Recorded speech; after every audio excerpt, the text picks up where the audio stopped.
So good morning. Hey, I'm from the South. Good morning. So I want to start by echoing what my good friend and shipmate Kendall said, along with Newbar. It's great. It is great to be out of the house. I love my wife and my children, but they remind me of being back on a submarine underwater for 3 months with the same people. So it's great to be in a room with folks that I know and I love, and many folks that I haven't had a chance to meet yet, but I know you'll be friends too. So I want to start by, again, thanking Kendall and her team at MassBio for inviting me to join them this morning. And I want to thank and welcome all of the members of the Massachusetts legislature and their staffs as well. So today I'm here to talk not only about where the Life Science Center has been, but I think more importantly about where we are going in this incredible industry, which has helped to grow our Commonwealth's reputation around the globe, brought prosperity to tens of thousands of our state's residents, and I would posit more importantly, during this awful pandemic, helped to provide a light in our darkest of times. For those of you who may not be familiar with the center, the Massachusetts Life Science Center is an economic development and investment agency with the mission of supporting the growth and development of the life sciences here in Massachusetts. We encourage innovation by investing in good science and in good business to strengthen and protect Massachusetts' global leadership position in the life sciences while accelerating the commercialization of promising treatments and therapies and cures that will improve patient care while creating jobs and drive economic and workforce development. Put another way, my team and I are part of an organization that serves as the very hub of the Massachusetts life science ecosystem. And by God, what an incredible ecosystem it is. Since 2008, our investments have generated $5.3 billion of leveraged investments in the Commonwealth, which has created 16,000 jobs here in the towns and the cities that you all represent. We've invested $572 million in capital funding, supporting projects that have leveraged an additional $1.4 billion.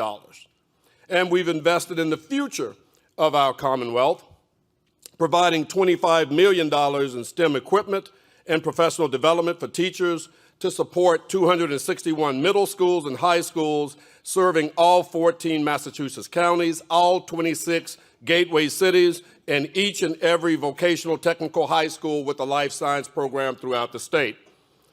And I think this morning that it's appropriate that we pause and celebrate that success.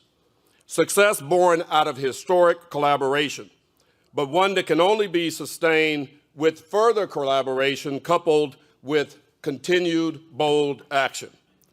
But first, I want to pause and do something that we should do more often, and frankly don't do enough. And that is to say 2 words: thank you.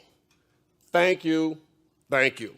The list of achievements out of the Life Science Initiative are too many to count. But one fact is clear. We could not have enjoyed any of this success without the vision, the cooperation, the support of the Massachusetts State Legislature. And by God, many of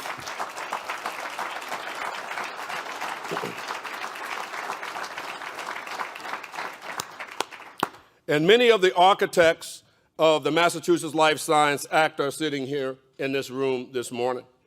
I want to recognize you for your contributions and say thank you for your vision and for your willingness to take a risk, a real risk, so many years ago. Your commitment cannot and should not go unnoticed, and I hope you feel proud of what you have been able to accomplish. It was you who built the foundation on which we stand. However, the success of the life sciences here in Massachusetts is not just an economic story. It is the story of what is possible from forward-looking public policy, and it is the story of how government, working in partnership with industry and academia can truly accomplish incredible things. I said earlier, there are many achievements to celebrate. You just heard from my good friend Nubar about the life-saving efforts at Moderna. At the outset of the pandemic, I think it's fair to say that virtually no one outside the life sciences had heard of Moderna, or in fact of mRNA, the groundbreaking research that they worked on. Now, by God, they are a household global brand. But for the Life Sciences Center,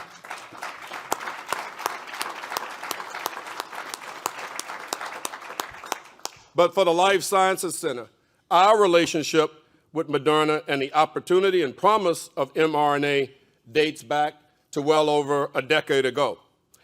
Moderna opened its doors in Cambridge in 2011. In their first application to our tax incentive program, they committed to hiring 13 employees. Thanks to the center's support, Moderna now has created over 800 jobs. Moderna could have, and Nubar, I'm looking for a few more for the record. So Moderna could have and would have succeeded, I would argue, anywhere. But because Massachusetts had its back early on, they stayed here in Massachusetts. They expanded their footprint, and in July of 2018, they opened a state-of-the-art manufacturing facility in Norwood, and the success of that facility speaks for itself. Now, if you'll allow me to share just a few more success stories, listen to this. $300 million invested across all the campuses of UMass and its system, in addition to nearly 1,000 internships funded for UMass students, $33 million to Votex and community colleges, $41 million to support nearly 6,000 internships and apprenticeships for Massachusetts students at 960 startup companies, 10,000 jobs created through our tax incentives. And by the way, 80% of those jobs are outside of the Boston-Cambridge metro area. Now, I love Boston and Cambridge, but we've got to spread the wealth. We provided the foundational funding and support for our regional incubators to flourish across the state. North Shore Interventures in Beverly, the BIC out west in Pittsfield, the Mansfield Bioincubator, Lab Central in Kendall Square, M2D2 in Lowell, MBI in Worcester. And by the way, speaking of Worcester, the center has committed more than $140 million towards the growth of its life science cluster, and now that city ranks 15th of the top 25 life science research clusters in the country.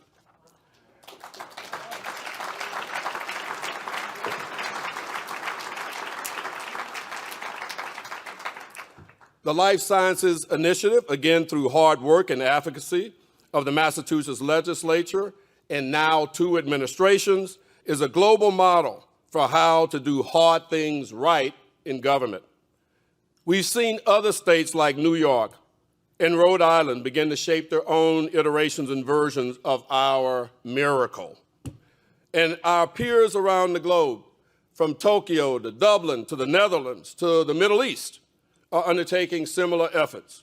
In fact, the National Science Foundation has cited the Life Sciences Act and the Life Sciences Center as the standard for how economic engines should be structured. And of course, it's been mentioned by our new governor as a model for our Commonwealth for other parts of our innovation economy, like clean energy. Now, don't worry, I'm not nervous, I'm not envious. We are the model. This is the standard. My point is, people all over the world look at what you did and ask themselves, how can they replicate that success in their own communities? Now, with all that said, we are a maturing ecosystem, but not a finished one. All these successes do not mean that the mission is accomplished, not by any stretch. With fierce competition from globally and nationally, from California, from Texas, North Carolina, Pennsylvania, companies in Massachusetts struggling to attract and retain their necessary talent, with so many residents in Massachusetts seeking not just the opportunity for a job, but rather for a career, our mission must and will evolve in order to sustain our preeminence. Of all the prosperity life sciences has brought to our state, we know that we have much more work to do when it comes to the equitable distribution of jobs and that opportunity. Everyone in our state should know that this industry is for them. All communities should share in the prosperity from the life sciences. This industry is much more than just Kendall Square and the seaport. And as a person of color, I know that this industry has not yet done enough to reach my community. We must diversify our workforce because until a young boy or girl in Roxbury or in Springfield or in Lawrence or in Fall River or in Pittsfield know that this industry has a place for them, then I would say, by God, we've got more work to do.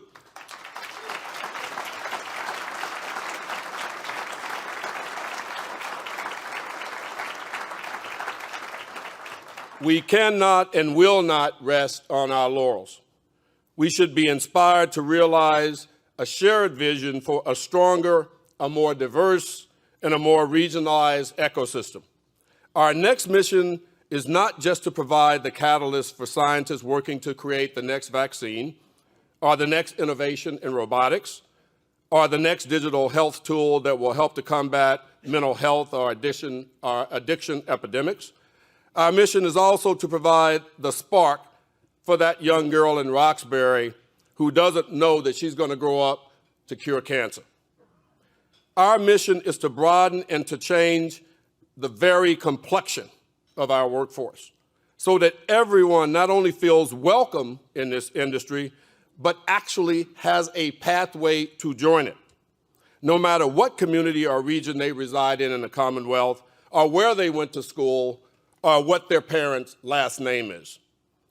Our preeminent mission remains to ensure that the life sciences is synonymous to Massachusetts in the same way that citrus is to Florida, or oil is to Texas, or corn is to Iowa, or cars are to Michigan. We can and we will do this together because life sciences is more than biotech. It's more than medtech. It's more than digital tech. Life sciences is biodefense and biosecurity. Life sciences plays a role in climate security, resiliency, and importantly, health equity. Life sciences is Massachusetts. It's the people of Massachusetts, and more importantly, it's people like Dr. Blandon, who has dedicated 31 years of her life to the biotechnology technician program at Middlesex Community College. It's folks like my good friend Chris Bolzan at GMGI who are providing world-class hands-on training for young adults to enter our sector. It's the nearly 400 students who have graduated from our lab training program each year from Brockton and New Bedford High School and across Greater Boston. It's the students at our two-year institutions like Quincy College and the Votex like McCain Technical in North Adams. And it's about patients and their loved ones around the globe who are waiting for the next breakthrough that will save lives. And it's you, our members of the Massachusetts legislature, the elected officials at all levels who serve as the heartbeat of this ecosystem. And let me be clear if I haven't been so far. It is about jobs. I tell my staff each and every week, we are in the jobs business.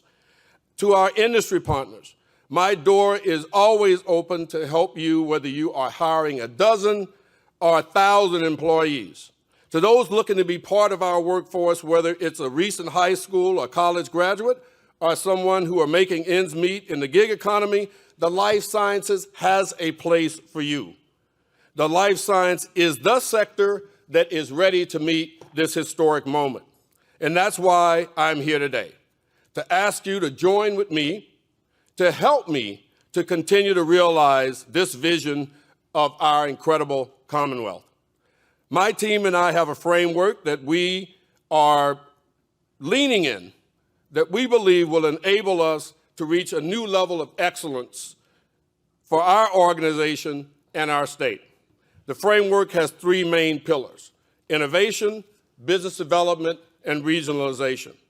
The foundational pieces of our framework are workforce development, DE&I, with a laser focus on leveraging the opportunity that can be offered to us in an area like biomanufacturing and helping companies to commercialize and bring their products to market swiftly.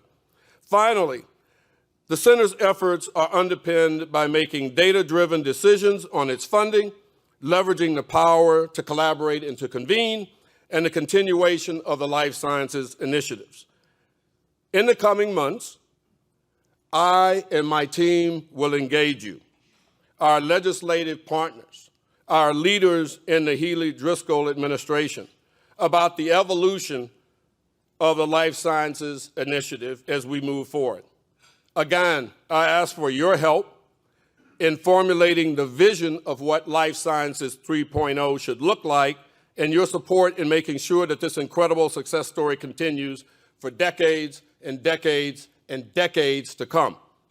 Your voice, your thoughtful and powerful engagement on the future of the life sciences in our Commonwealth is needed now more than ever. And quite frankly, patience, and I would posit our workforce, cannot wait. I thank you for your time.